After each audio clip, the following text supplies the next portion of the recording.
Hello and welcome back to Equity, TechCrunch's flagship podcast about the business of startups. I'm Rebecca Bellan, and this is the episode where we bring on industry experts to help us explore a trend in the tech world and dive deep. Today, we're joined by Masha Bucher, founder and GP of One Ventures, and also well known as the VC queen of portfolio PR. For those who don't know, One was an early investor in startups like Sam Altman's World, Superhuman, Remote.com. The VC firm is known for its VC plus PR model and hands-on support for startups, which we'll be getting into on the show today. So Masha, welcome. Thanks for coming. Thanks for having me, Rebecca. Big fan of the show. Yeah, so happy to have you here. So you founded One Ventures in 2018. You've already grown from, what was it, 11 million then to 450 million. It's today, a bit bigger than this. We're not supposed to pronounce it. Our lawyers wouldn't be happy, as well as regulator, but it's over this number you just mentioned. It's like upper 9 numbers in AUM. Okay, great. Good to know. You have described yourself as both a VC and an artist. You've got this background in PR. You started your first firm when you were 18, I believe. What ties together of all those things, and how did you find yourself on a journey from doing PR to founding a VC firm? I think it all comes down to me really loving to support and my ability to identify talented people very early. I'm entrepreneur myself, and the way how I run the fund is also very entrepreneurial. It's the third company I started, and over the course of my career, I got so lucky because I think mainly because of the internet, I was able to work with some of the most brilliant founders. I think if I look at the last 15 years, I had a chance to support over 50 founders of unicorns with their comms needs. And it started by when I had my second company, first company, which was social media agencies that I started at the age of 18, that became over 100 people in a year. On Twitter, I met Serge Bell, who was founder of 20 plus companies. It was 2010, but 3 of these companies were already multi-billion, and he bootstrapped them to over 100 million in revenues. It was really amazing in 2010, and he knew people and worked with people like Bill Gates and Steve Jobs. And I just had more followers. I responded on one of his tweets. We started talking online, and then we ended up meeting. And he met me, and I was just finishing high school. And he was like, well, you should just have a serious job. And he sent me to Harvard. And I met a few quantum physicists who I work with still. And they told me about quantum physics. And he said, well, join me as a first non-scientific hire to support all my quantum initiatives that split between Boston and Singapore and London and a bunch of other places. And it did really feel more important for the world than doing social media marketing for corporates. And I joined him, but quickly after he revealed to me that he also has a VC fund called Runa Capital. So I became head of comms at Runa, but Runa was a very small team, 5 of us. And I had a chance to touch many more things than just doing PR. For example, I sourced company ClassPass, and we became first checks in ClassPass. And I was just able to learn how to work with founders. Shortly after that, year or two after that, Serge had to join back company Acronis, which is data and cyber protection company. This company is probably 4 or 5 billion right now, backed by funds like Insight and by institutions like EQT, Goldman, BlackRock. And at that time, company had CEO and entire executive team quit. Company had physical offices in 33 countries, and company had 22 product line between B2B and B2C. Suddenly, all executive team quit because they felt reaching the goals, and founder had to come back. And I was in a small 3-4 people rescue team that joined it back together with Serge, and I became head of comms. Company had lower hundreds of millions of revenue. We had no CMO, so I had to take over more than just media work. I was responsible for events and digital marketing, and basically responsibility was make sure we generate this 100-something million revenue. And I had no corporate experience. I was 23 years old. A bunch of people around me spent 10, 15 years in Amazon and Microsoft. Many of people reporting to me were 50 plus, right? I started learning English was 18. So I spoke with lots of accent. I didn't know the field and I just had to learn this. So you're used to like jumping in Yeah. and being super hands-on, right? And so that's something that I've heard that you do with your portfolio companies at Day One Ventures. Yeah, which is like I had a chance to spend 3-4 years next to someone who was amazing founder, and I would like work out of his room all these years and travel with him whenever he needs me to travel. So I could see it wasn't PR, right? I was just like seeing what's going on in business, and I could see the context. And because I would understand context, I understand business. And because I understand business, my PR pitches will be very business focused. Right. And I think this approach is something that I took from then.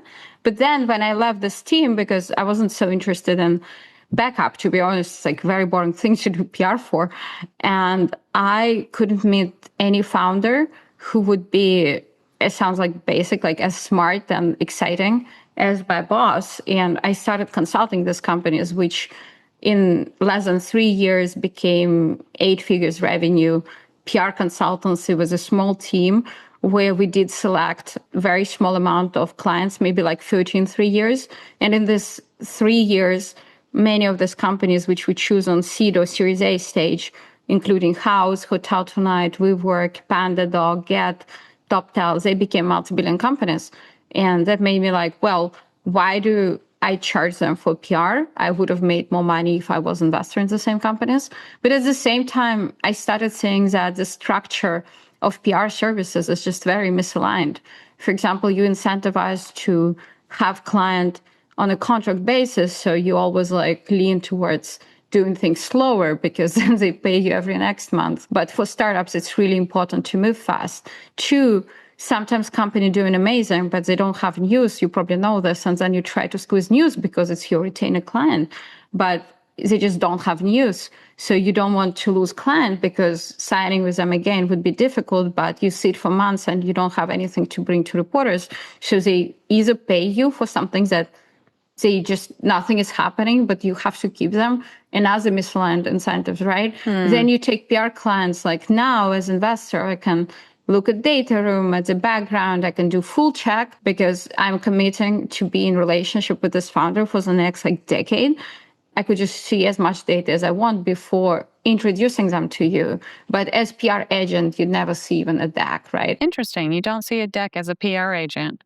Yeah. So what you're explaining is more of this like integrated like relationship between how you invest in companies and how you help them tell their stories, right? Like storytelling is so important for a company getting traction, getting attention, getting more investment. Is your ability to tell the story of a company or help a company tell their story, does that sway whether or not you would invest in them? Not really. I have an ambition to be early, ideally first investor in the most important and most ambitious ideas on companies of our time. And I think lots of them are on the way there.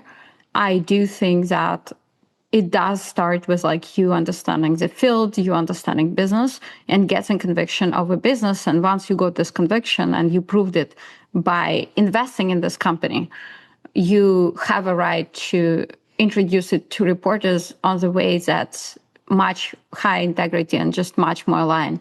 And you're not in this position as PR agent. If you're really good, you get lots of potential clients, right? In reality, it's like you want to say you want to represent the best ones, but early stage companies shouldn't be paying 10, 20, 30 grand per month for 6 months to get like one announcement on TechCrunch. I just don't think it's fair, or I don't think it's sustainable, but they're doing it.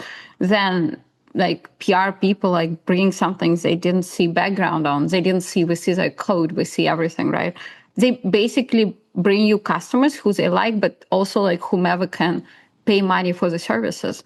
As a PR agency, if you're doing a great work, you're moving from starting with really exciting projects you took with small pay, build up cases, into representing more and more boring companies who simply can afford your services. And then your monthly check can scale from like 10 grand a month to 100,000 because there is so much demand on your service.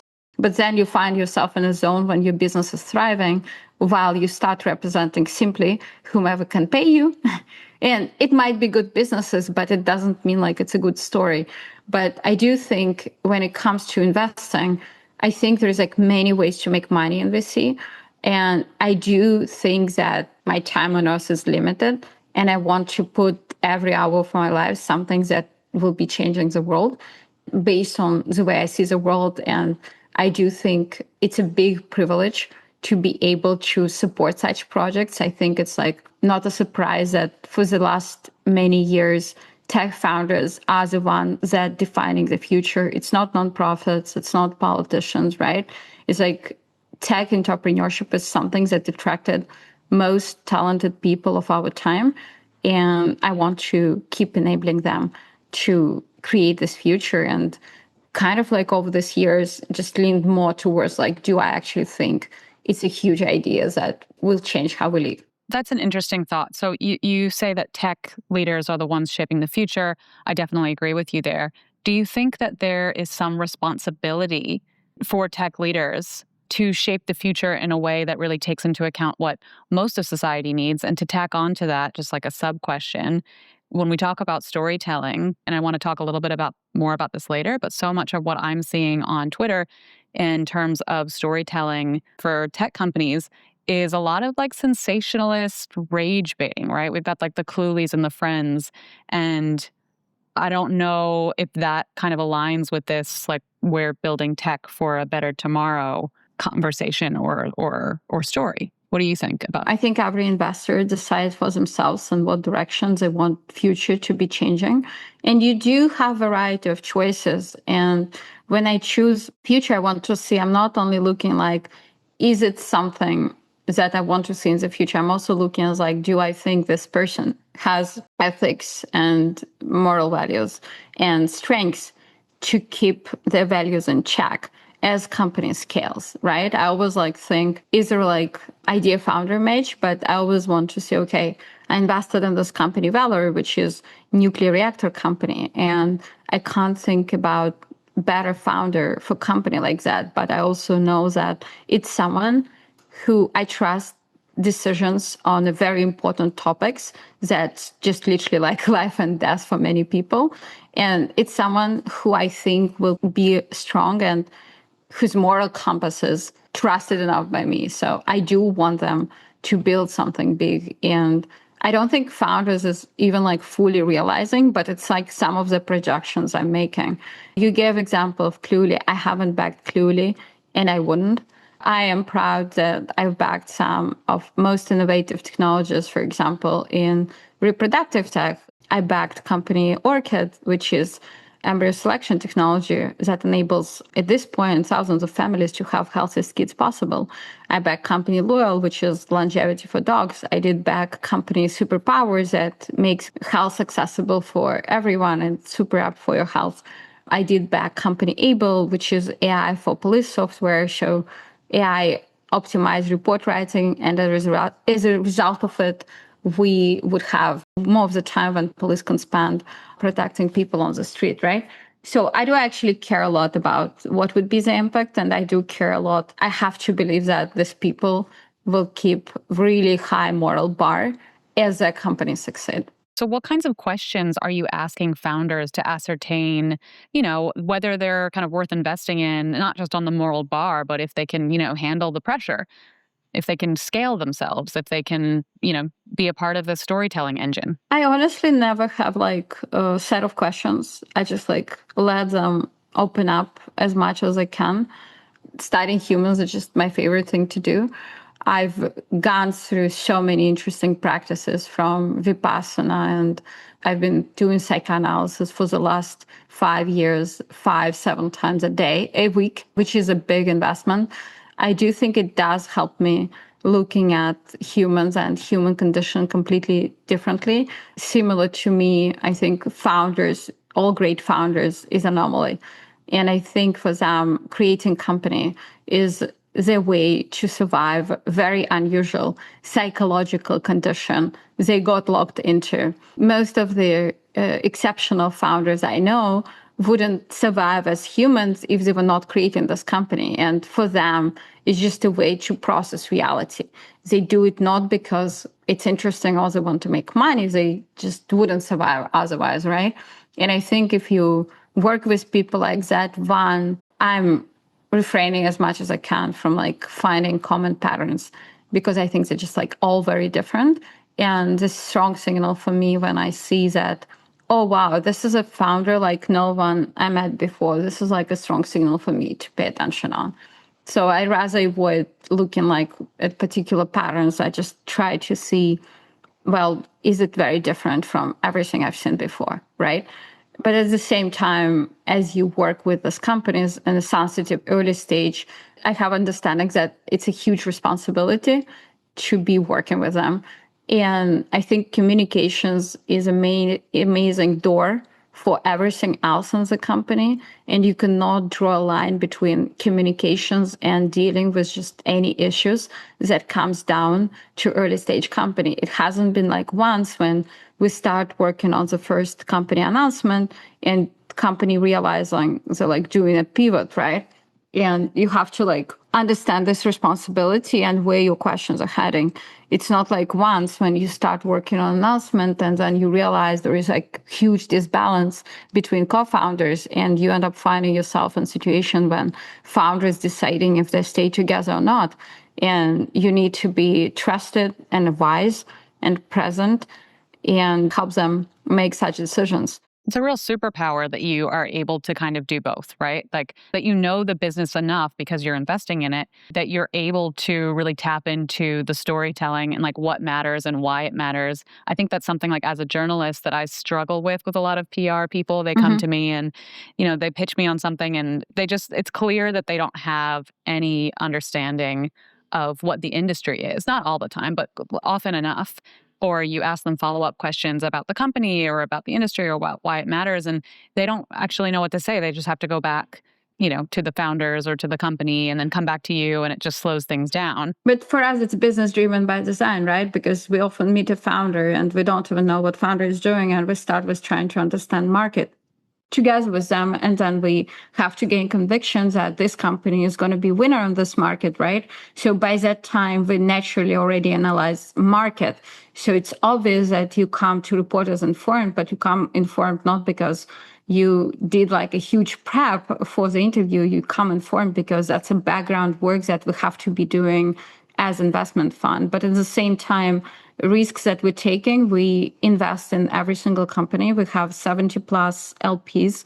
We have institutions. We have individuals. We're backed by maybe like 15 plus of our own founders, which is huge responsibility and honor for me. So I have to make sure that I vetted every single company we took on board, not only from business side, but like, do I think this people is a safe addition to this community we've been nurturing for the last 7 years? So it's not ingenuine. I'm not introducing someone to you who just a week ago agreed to pay me 30 grand a month. I'm actually taking this company, I'm putting our money in this. I'm going through full diligence on technical side, on legal, on economy, do extensive reference check, and then I'm introducing you this company, right? And I'm risking money. We provide comms work on top of investment. So can you give me an example? I'd love to hear like a recent success story of a company that maybe you helped move from stealth to, unicorn status. Or I definitely think we just had like big role, and that's what founders say, in journey of company owner. And we met them at seed stage. What's it, Owner it's called? Owner.com, yeah. Okay. Owner is allowing small mom and pop restaurant owners to have their own website, CRM, and direct relationship with consumers. So instead of ordering things through Uber Eats or DoorDash, you just go on the website of the restaurant you love and you order it, and the owner is enabling this processing, right? So as a result, 40% of restaurants in the US, small mom and pop restaurants, so they can have direct communication with their customers where owner enable everything from like managing this business back to marketing and back to delivery. As a result, customer gets food at much cheaper price. The restaurant owners usually lose around 30% of their revenue back to the platform. Owner just charges tiny fee per delivery and charges like very small SaaS fee for annual usage of their service, just like a few $100s a month. And we've been supporting this company since seed stage. I remember we did Series A announcement, and the goal was to generate a bunch of recruiting leads. And we did create like a story, and founder is amazing storyteller and leader. And it was really big. We end up like landing story and company in Wall Street Journal print in the first 12 hours after announcement. They got over 700 people applied for the job, which is exciting. And this company is doing SaaS for restaurant owners. It's not even like nuclear or rainmaking, right? It's like more conservative thing, let's put it this way, right? But not only, they also got preempted with Series B. So as a result of this announcement, they ended up preempting and closing Series B, which was clearly a milestone for us as an investment firm, because that's what we want to do. We want to use comms to solve companies' business goals, unlock new opportunities, and to help them ultimately to grow shareholder value, right? What do you think about all the companies that are using new AI tools, like Nana Banana or whatever, to make little short videos of themselves, of their tech, and post that on social media? I think it's cool. I think some of them very made and some of them not. I do love AI pushing boundaries of our creativity. However, I think 90% of these tools is just like a step somewhere. And I don't think it would necessarily stay the same. But I do think in the last few years, as I started building this firm, comms became much more important. And I think there is ultimate reason is the disconnect between society as technology moving faster and faster, and society moves fairly slow. The disconnect between society and tech is only been increasing. And I think communication is something that is bringing society and tech together. And while we discovered that working with reporters and media work is very important, we also discovered that if you don't help companies become part of everyday culture, their adoption of this technology is going to be very slow. So we started calling artists, and in the last 12 months, we hosted around 500 people for all kind of artistic experiences where artists and technologists come together with the hope that artists get to see future technologists and vision and get to participate in telling the story about this future. And this is an experiment. This is something that comes on top of comms. But then if you look at like comms itself, I think comms itself became so different. It used to be, like 10 outlets, and you try to all of them run the story at the same time, a few times a year. I think one right now, if you fast-moving tech company, just to keep recruiting, raising, growing, you need to keep momentum almost every day. I feel like in the past, when I started in comms, you could have like 2 splashes a year, and this is enough. Now, founders have to think about how to keep momentum almost every week and how to turn everything that's happening to company in public thing. And I think it's a lot of pressure. It's exhausting. That's a lot of pressure. You need to be an influencer. And you need to have a good partner in crime who supports you in this, or who sometimes tell, oh, this happened, we have to talk about this, right? 2, it became so much more segmented. I don't believe it's only media. I don't believe it's only direct and new media. I think you have to take care of all 3 channels. I do believe traditional media matters and will keep matter. And lots of comms people wouldn't agree with me. I still think it's legacy media. All the media like TechCrunch is still important too. You have to start building relationship with new media and be on podcast and Substack and constantly search for new creators and bloggers who tell your story. And like 3, you do have to be doing something to be present, direct, and kind of like the more the better, right? And it hasn't been, I would say, importance of communication, almost like skyrocketing. And it all comes with tech speeding up, tech needing to do better and more job explaining itself to society, to government, to publicity. It's like interesting because in the 7 years, I had this thesis, but it proved to be much more important than it used to be. But at the same time, in the 7 years, no one has created any firm that's even remotely comparable in size or have any comparable track record. We've backed a bit over 100 companies, and 12 of them became multi-billion. 12 companies that we backed on pre-seed, seed, which I'm quite proud of. It's like a very high rate, and I think comms enabled it in some ways, not just comms, but I think you can do something like that only if you can combine comms work together with ability to be exceptional picker of the right talent. Yeah, like you said, it is a lot of pressure for companies, and we're in this world where it's the attention economy, right? Everyone is divided their attention into a million different things. It's hard to stand out. Is there any do you have any specific tips for founders that are trying to create that kind of a flywheel effect that you're describing, or is it really just like a numbers game and you just have to flood the zone? I do think it becomes like more and more important that you build in public. I think you always have to answer on question why now. And if you can't answer question, you not only wouldn't be in the media, you just wouldn't be able to maintain the best talent and you wouldn't be able to be top of the mind for investors. I think it becomes like much more polarizing for absolutely top companies everyone wants to be in, and everyone competes for allocation in your company, from all topper firms back to angels. Just like everyone wants to be in. And right now, that's what's happening with early stage, right? Everyone wants to be in top companies. And at the same time, if company wasn't able to explain why now, they couldn't generate momentum, they couldn't hire people, they cannot attract money.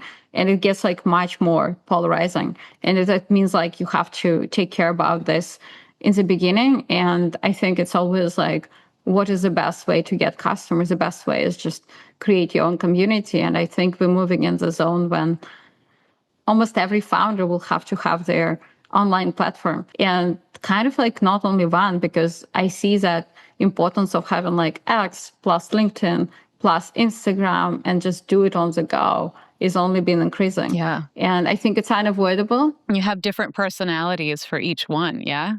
Like LinkedIn's probably a little more buttoned up. X, you can be a little more wild. I think every single multi-billion company founder has to maintain the X presence. And it hasn't been like that anymore. But it doesn't mean they should stop talking to media. And it doesn't mean they should stop appearing on podcasts. It's like almost funny because I see lots of the same people like going back and being on Instagram and being on LinkedIn, because it's just not one or another. And it's all get more segmented. So you think they have to be everywhere?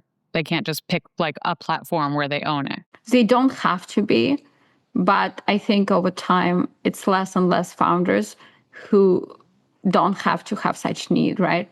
And then they have to have other ways to compensate and other ways to build community or to build like recruiting flywheel. And is that something that, so like, would Day One help its portfolio companies with their social media presence as well? Yes, right? For sure. And knowing how to post and stuff like that as a service you offer? I think we do not post for them, but we do help them understand what angle to find.